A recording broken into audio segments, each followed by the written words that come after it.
Tere kõigile! Mina olen Tartu sõber ja kultuuriinimeste sõber. Sellepärast oli mul hästi hea meel saada kutse siia sündmusele. Ja mul on ka hästi hea meel, et ma sain eelmist ettekannet nagu oma silmaga näha. Nii häid ettekandeid näeb harva. Aga ma ise olen teadlane, nii et mina ei oska rääkida teile kultuuripealinnast, ma oskan teile rääkida sellest, mismoodi inimesed töötavad ja tiksuvad. Ja täpsemalt olen ma psühholoogiateadlane. Ja kui vahel küsitakse, et normaalne inimene kohtab teadlast, küsib, et mida sa avastasid viimasti, et siis mina saan öelda, et psühholoogia ei ole teadus, kus me saame midagi avastada.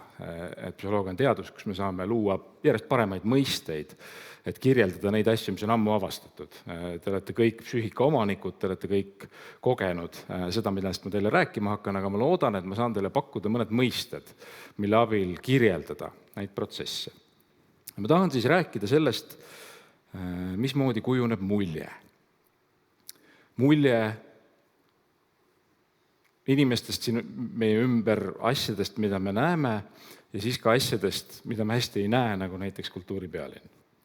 Ja sellele küsimusele vastamiseks me võime korra vaadata sellesse masinavärki, mis üldse annab meile võime maailma tunnetada. Masinavärk riistvaraliselt asub ajus, tarkvaraliselt võime nimetada seda psüühikaks. Ja nüüd sellel masinavärgil on tegelikult erakordne väljakutse, millega ta peab toime tulema. See väljakutse on see, et isikud, keda see masinavärk toetab, ehk meie, suhestuvad maailmaga, kus on asjad ja inimesed ja kultuuripealinnad, mingisugused terviklikud objektid. Aga meil ei ole ühtegi meeleorganit, mis suudaks tajuda asju ja inimesi ja kultuuripealinnu. Meie meeleorganid suudavad keskkonnast vastu võtta ainult fragmente. Keskkonna mingid füüsikalised omadused, näiteks elektromagnetlaine pikkusid, mida me võtame vastu värvusaistinguna, või selle laine amplituudid, mida me võtame vastu värvuse intensiivsusena, ja meil on olemas võime tajuda seda, et kus intensiivsus muutub, mida me nimetame valguse varju üleminekuks, ja me tajume servasid. Teistes meeltes samamoodi me tajume seda, kuidas õhus võnked liiguvad heli kõrgusena, heli valjusena ja nii edasi. Ja mitte ühtegi meeleorganit ei ole meil, et tajuda asju, millest me tegelikult hoolime, nagu õunad või elevandid või kultuuripealinnad. Probleem on selles, et need aistingud ei ole üks-üheses seoses nende asjadega, millest me tegelikult hoolime. Aistingud on mitmetähenduslikud, me peame sellega kuidagi toime tulema. Ja me tuleme sellega toime hämmastavalt hästi. Teie igapäevases kogemuses, see, mida ma püüdsin teile siin manada, on võõras. Te ei näe maailma seostamata aistingutena, vaid te näete maailma seostatud tervikutena. Ja nüüd on küsimus, kuidas psüühika sellega hakkama saab. Ega me lõpuni ei tea, aga meil on teooriaid. Ja minu üks lemmikteooriaid ütleb, et me saame sellega hakkama niimoodi, et me tegelikult ei ehita aistingute põhjal üles võimalikult täpset koopiat maailmast, vaid me valime aistingute vahel abil välja mentaalse mudeli maailmast ja rakendame seda mudelit, et maailma tajuda. Et me ei taju niivõrd maailma ennast, vaid mudelit. Kui ma ütlen mudel, siis ma pean silmas sellist ladestunud elukogemust, mis on kleepunud sõnade külge. Kui me mõtleme, kust me saame oma arusaama sellest, kuidas maailm töötab, siis me võime minna päris nagu hälli tagasi ja kujutada ette, et ta on mingisugused aistingud, mis kipuvad koos käima, maailm tõesti on statistilise struktuuriga ja sageli neid aistinguid saadab mingi sõna. Öeldakse emme või öeldakse mänguauto või öeldakse, et söö nüüd. Ja niimoodi tekivad meil mõisted ehk mentaalsed mudelid. Ja nüüd, kui me tajume maailma, siis see toimub umbes nii, nagu sellel joonisel. Et meie meeleorganid kõigepealt lõhustavad objektid üksikuteks aistinguteks ja siis me paneme nendest aistingutest uuesti mudelid kokku. Siin on üks demonstratsioon, mis võib aidata kogeda seda, et psüühika nii töötab. Siin on pilt, millest paljud teist praegu ei saa aru. Ja nüüd, kui me vaatame uuesti seda pilti, et siis paljud teist saavad aru, mis sellel pildil on. Ja kui nüüd mõelda, mis erineb selle hetke vahel, mis on nüüd ja mis oli hetk tagasi, siis erinevus on see, et nüüd on teil olemas mingisugune mudel, mille abil oodata, mida need pikslid siin võiksid tähendada. See on nüüd see arhitektuur. Ja nüüd on paar sellist nagu võluvõimet, mida see arhitektuur meile minu meelest annab. Üks võluvõime on see, et kui me oleme võimelised representeerima maailma nende mentaalsete mudelite abil, siis me saame hakata maailmast rääkima niimoodi, et maailma kuskil enam ei ole. Et ei ole ühtegi elevanti, ei ole ühtegi kultuuripealinna, sina ütled mulle mingisuguse sõna, mis käivitab minu peas mingisuguse mentaalse mudeli ja minu peas on nüüd ka olemas mudel mingisugusest asjast, mida võib-olla ainult sina oled kogenud. Ehk et me võime omavahel suhelda ja vahetada küllaltki rikkalikku informatsiooni niimoodi, et üks meist ei koge. Ja teine võluvõime, mille see arhitektuur meile annab, on mõnes mõttes selline nagu tuleviku nägemine või ette ennustamine. Sest selgub, et enamikesse olukordadesse, kuhu ma satun või enamike asjade tajumist, ma ei alusta valge lehena, vaid mul on mingid ootused. Kontekst, kellegagi suhtlus, minu varasemad teadmised on käivitanud sellised kandidaatmentaalsed mudelid. Et huvitav, milline see kultuuripealinn on. Veel enne, kui ma lähen ühelegi üritusele, on minu peas juba selline mentaalne mudel olemas.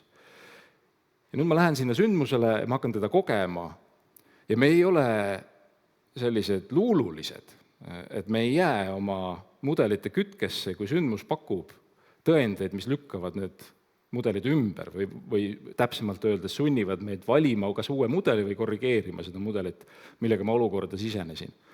Aga vahel on kogemused mitmetähenduslikud. Need tõendid, mida kogemus pakub, on kooskõlalised mitme mudeliga. Ja sellisel juhul see mudel, millega ma olukorda tulin, loeb. Ma toon teile lõpetuseks veel ühe katse näite. Katses on üks etapp, kus katsesikutele antakse lugeda umbes selliseid tekste. Ja neil palutakse hiljem hinnata, et umbes nii, nagu me hetk tagasi nägime slaidil, et mingil skaalal, et kui tore inimene see Toomas on või kui õnnestunud üritus see kultuuripealinn õigupoolest oli. Katses on 2 rühma ja seda ülesannet, mida me praegu vaatame, teevad nad täpselt samamoodi. Aga enne seda on nende saatus olnud grammi võrra erinev. Enne seda on mõlemad rühmad siis läbinud näiliselt selle hilisema ülesandega mitte seotud väikse sellise katseepisoodi, kus nii nagu psühholoogia katsetes ikka, nad peavad tegema midagi täiesti jaburat. See jabur on siis niimoodi, et ekraanile ilmuvad erinevad värviga kujundid ja samal ajal kõrvaklappidesse loetakse erinevaid sõnu. Ja sinu ülesanne on vaheldumisi öelda, et mis on selle kujundi värv ja korrata seda sõna. Ja nüüd üks rühm näeb näiteks selliseid sõnu. Ja teine rühm näeb või kuuleb selliseid sõnu. Ja nüüd selle esimese ülesande mõte on see, et katsesikud ei hakkaks väga palju juurdlema nende sõnade tähenduse üle ja õigupoolest, kui pärast neid küsida, et mis sõnu te kuulsite, nad ei mäleta täpselt, mis sõnu nad kuulsid. Aga te ilmselt juba aimate, mis on selle katse tulemus. Katse tulemus on see, et need inimesed, kellel on esitatud vasakpoolseid sõnu, tajuvad Toomast palju positiivsema tegelasena kui neid, kellel on esitatud parempoolseid sõnu. Ja idee on siin siis selles, et need sõnad on aktiveerinud selle sihukese laia, abstraktse mentaalse mudeli, millel on palju nüansse puudu. Ja nüüd, kui see mudel kohtub tõendusmaterjaliga või aistingutega või infoga, mis on oma olemuselt mitmetähenduslik, siis võib sellel olla päris tugev mõju. Need ongi need mõisted, millega ma tahtsin teid varustada, enne kui paneel arutelu hakkab ja kokkuvõttes kutsuda teid siis nägema endas ja teistes neid sõnade külge kleepunud elukogemusi, mis sisustavad sageli selle, kuidas me maailma tunnetame. Aitäh!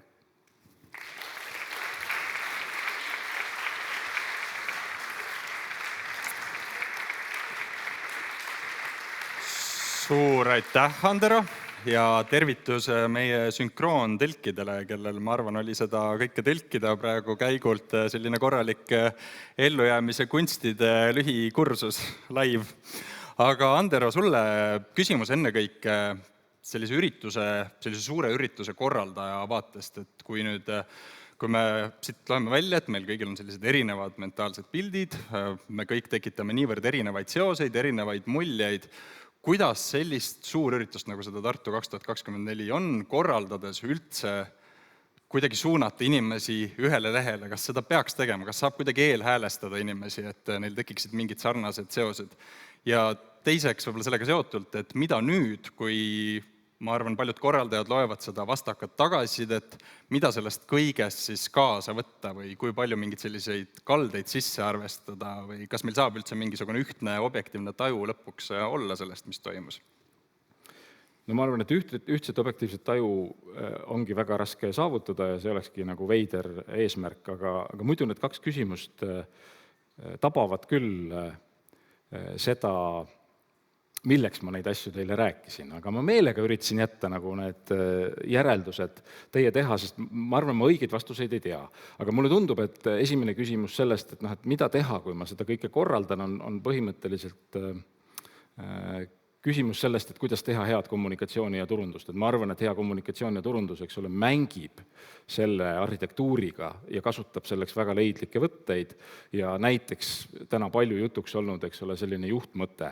Ma arvan, et see juhtmõte on üks hea näide sellest, et kui ma tulen inimese pähe esimesena, ütlen, et siin on see mudel, et me arvame, et me tahame, et sa hakkaksid neid asju, eks ole, vaatlema ellujäämise kunstide või mingisugusest sellisest raamist, et see on see, mida me tahame teha. Ja ma arvan, see arhitektuur põhjendab veel teisigi selliseid kommunikatsiooni selliseid nagu raudtõdesid, et ole esimene, eks ju, et ole esimene, kes ütleb välja või et kui on mingisugused aistingud, mis võib-olla ei ole ootuspärased, et siis juhi neid ootusi, eks ju, et isegi kui nad ei ole võib-olla kõige paremad, et siis leia viis, kuidas neid niimoodi raamida, et nad mõjuksid hästi.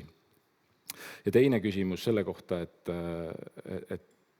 mida siit, sellised, mida me tagantjärgi, et ma arvan, et siin mu mõte oli nagu selles, et võib-olla kui nagu lugeda tagasisidet ja näha seal seda nagu lõputut arvamuste paljusust, et siis võib-olla üks küsimus võib tekkida, eks ole, selles, et nad ometi ju kogesid seda sama asja, et kuidas see võimalik on, et on sama asja võimalik kogeda nii erinevalt ja et seal siis tasub hakata seda vastust otsima nende samade nagu mentaalsete mudelite tasandilt, et mis võis olla see raamistus või see ootus või ma arvan, raamistus ja ootus on tegelikult nagu lihtsas eesti keeles need kaks head mõistet, millega tähistada seda, et mis võis olla see raamistus või ootus, millega see inimene sellesse kogemusse sisenes ja mis värvis siis selle kogemuse talle selliseks, nagu ta meile praegu tagasisidena kirjeldab. Aga nagu heade loengutega ikka, siis ma ei ole kindel, kas maailm muutus nüüd lihtsamaks ja selgemaks või just keerulisemaks või neid kahte kuidagi korraga, aga igal juhul suur aitäh veel kord. Andero Uusberg!